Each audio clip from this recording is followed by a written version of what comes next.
So guys टिकापुरमा पनि के भन्छ यसलाई, यो चार्ज स्टेसन इलेक्ट्रिक भेहिकलको लागि चार्ज स्टेसन बनेको छ हैन। अनि यो चाहिँ कता बनेको छ भन्दाखेरि हाम्रो यो साथी हस्पिटल ठ्याक्क अघि, साथी हस्पिटल टिकापुरको one of the best hospital भनेर भन्छन् के अरे मान्छेहरूले। महँगो त यतिकै हुन्छ कि प्राइभेट हस्पिटल हो।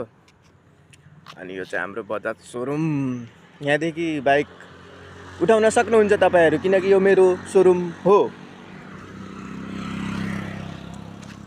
मेरो सोरुम हैन है, मजाक गरे हो। मेरो सोरुम भएको भए म यसरी हिँडेर जान्थेन होला। गाह्रो छ जिन्दगी गाह्रो छ।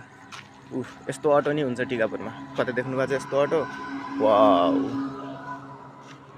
अनि यतादेखि सिधा गएपछि यो अचेल छ नि के रे, यो भाइरल भएको टिकापुरको लाइटै लाइट वाला, सब मान्छे त्यतै गइराछन्, अटो प्याक भएर हिँडे।